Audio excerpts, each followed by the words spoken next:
मैं थक के सो जाऊं, जीव थक जाएगा।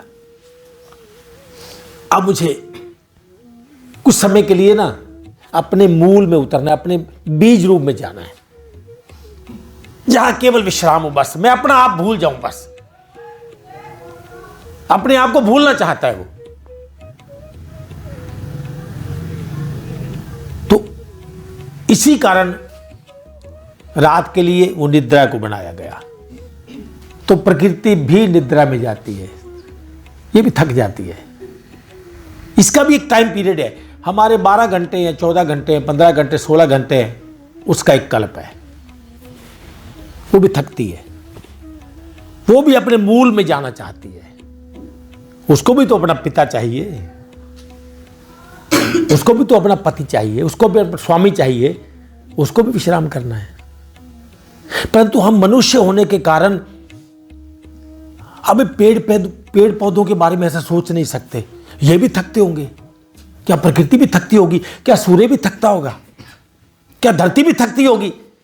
हम ऐसा सोचते नहीं है, जबकि ये भी थकती है, इसको भी विश्राम करना है। तो हे अर्जुन, कल्पों के अंत में सब भूत मेरी प्रकृति को प्राप्त होते हैं।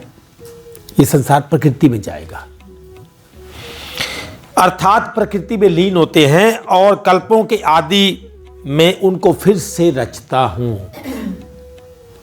फिर उनको दोबारा फिर जगा देगा, चलो भाई हो जाओ शुरू आगे। अब फिर मैं क्या करता हूं? ये तो प्रकृति ने कर दिया, अब मैं क्या करता हूं? तो इसी अध्याय का श्लोक नंबर 8, अपनी प्रकृति को, किसकी प्रकृति? अपनी प्रकृति को अंगीकार करके, अंगीकार माने अपने आंचल में लेके, अंगीकार करके स्वभाव के बल से प्रतंत्र हुए। जितने भी धरती पे जीव हैं सब क्या है? परतंत्र, स्वतंत्र नहीं है। स्वतंत्र कौन है? जो अपनी सत्ता से कायम है, कोई सहारा नहीं चाहिए, किसी का कोई सहयोग नहीं चाहिए। मैं अपने बल से हूं, अपनी शक्ति से हूं, अपनी सत्ता से हूं। अपनी प्रकृति को अंगीकार करके स्वभाव के बल से परतंत्र हुए इस संपूर्ण भूत समुदाय को बार बार उनके कर्मों के अनुसार रचता हूं, क्योंकि जीव तो परतंत्र है ही। तो जैसे लीन होगा, जब सृष्टि बनेगी तो वैसे का वैसा उनके जो जैसे जैसे उनका कर्म सिद्धांत है प्रकृति में, उसको वैसे का वैसा फिर से रच देगा। वो चेंज नहीं करना। जो जिसकी भावना रही होगी अपने जीवन काल में, मान लो सुबह, जैसे आज 27 तारीख है, तो सुबह मान लो 28 को महाप्रलय हो जाए, तो अब हम जहां पे खड़े हैं, जिस भाव में खड़े हैं, वही तो स्वभाव है। शरीर का तो कोई भाव होता ही नहीं, भाव तो स्व का होता है, शरीर का तो कोई भाव नहीं है। तो इसमें जो मन बुद्धि अहम बनाए हैं तो वो जड़, परंतु इसको अनुभूति देने के लिए कि मैं कुछ हूं, मैं कुछ सोचता हूं, मैं कुछ करता हूं, मैं समझदारी से करता हूं, ये मैंने कमाया, ये मैंने जोड़ा, ये मैंने बनाया, ये मैंने खाया, ये मैंने पिया, ये मैंने किया, जितने भी काम है वो मैं के द्वारा ही तो हम बोलते हैं। तो वो जो भी है, जैसा भी है, वो जितने भी मेरे कर्म बने हैं, दो ही तरीके, या तो मैंने परमात्मा को जान लिया, फिर तो मैं दृष्टा की श्रेणी में आ जाऊंगा, क्योंकि जो उसको जान लेता है वो तो उसका रूप हो जाएगा। ऐसा तो गीता में है, जो उसको जानता है, जिसने अपने जीते जी इस ज्ञान को प्राप्त कर लिया, उसने जान लिया कि मेरा कोई औकात नहीं है, मेरा मुझ में कुछ नहीं, जो कुछ है सो, और तेरा तुझको। अब जब तेरा तुझको ही सौंप दिया तो मेरा क्या रहा, क्या लागे? तो फिर मैं किसका रूप हो गया? अपनी जड़ मैं को छोड़ा, चेतन मैं को जान लिया, चेतन मैं में समा गया, फिर तो बात खत्म। और अगर मैं कर्म विधान पे हूं तो फिर मुझे जितना जो है, जो मेरी चाहते हैं, जो मेरे संकल्प हैं, जो मेरे कर्म हैं, उनके अनुसार जहां महाप्रलय होगा तो जब दोबारा रचेगा तो वैसे का वैसा ही फिर उसको पैदा कर दिया जाएगा, क्योंकि वो स्वभाव से प्रतंत्र है। सारे जीव स्वभाव से प्रतंत्र हैं। अपने प्रकृति को अंगीकार करके अब जब जो प्रकृति है उसको भी संभाल लेगा वो। तू भी आ एक बार, क्योंकि तेरे को पैदा किया था, तू मेरी प्रकृति है, तो तुझे भी एक बार मेरे में आना है। अब सब महाप्रलय करना है तो प्रकृति भी कहां बचेगी, एक ही बचेगा। फिर वही हम ग्रंथ में पढ़ेंगे, जब कुछ भी नहीं था तो तब हम ये थोड़ी बोलते तब प्रकृति थी। जब कुछ भी नहीं था तो कुछ भी नहीं वाला माहौल पैदा करना है, तो उसमें प्रकृति भी नहीं है, तो प्रकृति को भी अंगीकार कर लेगा। तू भी मेरे में लीन हो जा। तो उसको अपनी प्रकृति को अंगीकार करके स्वभाव के बल से परतंत्र हुए इस संपूर्ण भूत समुदाय को, संपूर्ण भूत समुदाय को बार बार उनके कर्मों के अनुसार रचता हूं। हो गया क्लियर? आगे चलो, श्लोक नंबर 9।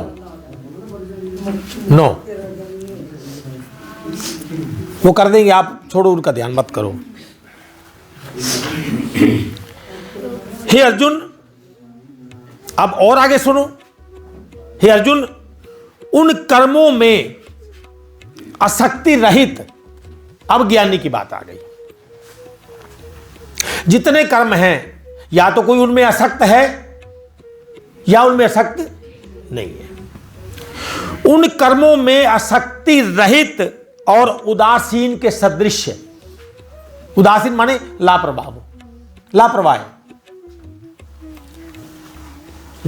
अपने आप को वो इस मामले में लापरवाह देखता है। जो करेगा परमात्मा करेगा, ठीक है, मुझे अपनी कोशिश करनी है। कर्मण्येवाधिकारस्ते मा फलेषु कदाचन माम कर्म फल हेतु वर्माते संगो सत्यम कर्मणि। मुझे तो करना है, उसकी प्रेरणा से वो जो चाहेगा हो जाएगा। मुझे कर्मों में कोई आसक्ति नहीं है, जैसा वो चाहेगा। आसक्ति नहीं रखनी कर्मों में, आसक्ति छोड़ दो। जब उस पे छोड़ा तो फिर भी मैंने आसक्ति रखी तो बोलो मुझे शक है, परमात्मा उसको पूरा पता नहीं है मेरी बात का। देखो मेरा तो मुझे ही पता है, मैं ही जानता हूं ये सारा। पता क्या बोलेगा, या तो मैं जानता हूं या परमात्मा जानता है। अच्छा, इसमें पहले कौन आया? या तो मैं जानता हूं, बस मत पूछो। या तो मैं जानता हूं या मेरा परमात्मा जानता है। तो मैं की सत्ता उसने बना ली, तो अभी आसक्ति रहित नहीं है वो सब वही जानता है, तो मेरा मैं मिटेगा। फिर पंजाबी में इसको बड़ा स्टाइल से बोलते हैं, बस बस या तो मैं जानना या मेरा रब जानता है, बस तैनू नहीं पता। बड़ा दुखी है बेचारा।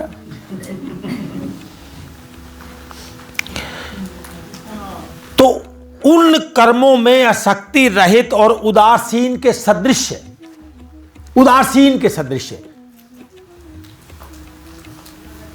लापरवाही वाला बंदा, परवाही नहीं है। उदासीन के सदृश स्थित, अगर वो लापरवाही में स्थित है, परमात्मा में सब छोड़ा हुआ है कि तेरा तुझको अर्पण क्या लागे मेरा, तो सिद्ध मुझ परमात्मा को वे कर्म नहीं बांधते। फिर वो कर्मों में कहां बंधेगा, वो कैसे बंधेगा? जब करता वो, करने वाला वो, मन उसका, बुद्धि उसकी, मैं उसका, तो मेरा क्या? मेरा क्या? कुछ भी तो नहीं। एक छोटी सी कहानी के माध्यम से समझाऊंगा, ये समझ नहीं आएगा ऐसे। एक रानी थी, रानी, एक रानी थी। आपको समझ आ रहा है ना सब? उसको कोई रोग हो गया, बीमार हो गई। जब बीमार हुई तो बड़े इलाज करवाए राजा ने, कोई फर्क न पड़े। किसी ने बताया राजा ऐसा है, यहां एक वैद्य है, पर वो स्वाभिमानी है, थोड़ा स्वाभिमानी है, यहां नहीं आएगा आपके पास। तो वो ऐसा ही है, बस बोला जिसको जरूरत है आ जाओ, मुझे कहीं नहीं जाना, मुझे कोई ऐसा नहीं है। लापरवाह टाइप का आदमी, आप बुलाओगे तो भी आएगा तो फिर वो आपको दवाई नहीं देगा, बोल देगा मुझे पता नहीं है जी बस। इसलिए अगर इलाज करवाना है तो प्यासे को कुएं के पास जाना पड़ेगा। राजा ने सोचा अब ठीक नहीं हो रही तो करवाना तो पड़ेगा। तो राजा ने अपने सैनिकों सिपाहियों को हाथी घोड़े रथ पे देके रानी को भेज दिया वहां पे। अब जब रानी एक वैद्य के घर में गई तो देखो, एक जब रानी आ गई वैद्य के घर में तो वहां लोगों को पता चले गई, चर्चा तो होगी पूरे मोहल्ले में, गांव में, शहर में, जो भी। तो अब रानी आई तो उसने नब्बे देखा रानी का, नब्बे देखने के बाद बोला आप ठीक हो जाओगे, आपको 4 बार मेरे पास आना पड़ेगा। एक दवाई आज दूंगा, एक औषधि उसके बाद, चौथी बार आप उसके बाद आने की जरूरत नहीं पड़ेगी। हुआ क्या कि पहली बार जब रानी औषधि लेके गई तो दूसरी बार उसको 15 दिन के बाद वापस आना था। तो जब रानी ने वो प्रयोग किया औषधि का तो उसे कम से कम 25-30% फर्क हो गया। ये पहली बार हुआ ऐसा, पहले कभी ऐसा हुआ ही नहीं। ठीक हो गई तो अगली बार 50-60%, अगली बार 70-80%। तो अब अंतिम बार जाना है तो तीसरी बार दवाई लेके आ गई। जब तीसरी बार आई तो अब वैद्य की पत्नी वैद्य से पूछती है, ये रानी 3 बार आ गई है, अभी इसको 1.5 महीना हो गया, तो उसने पैसे पूछे। वैद्य ने कहा रानी है क्या, पैसे क्या करेगी, खा जाएगी, रानी है पैसे देगी। उसकी पत्नी बोलती है अगर ना दिए तो हमारा उस पे जोर चलता है क्या, वो तो रानी है, भूल जाए, बड़े आदमी भूल भी सकते हैं। वैद्य ने कहा भूलती है तो भाई उसका अपमान है, भूल जाए। बोल रहे नहीं आपने मांगने पैसे। बोला चलो ठीक है, और आप बोलिए तो मांग लूंगा, मुझे तो लगता नहीं ऐसा कुछ। तो उसने कहा देखो अब वो लास्ट बार आएगी आपके पास तो पैसे मांग लेना। बोला अच्छा कितने मांगू। अब भला जमाना था, भला जमाना था तो वैद्य की पत्नी बोलती है अब वो रानी है, भले आप 10 रुपए मांग लेना। बोला 10 तो बहुत ज्यादा है।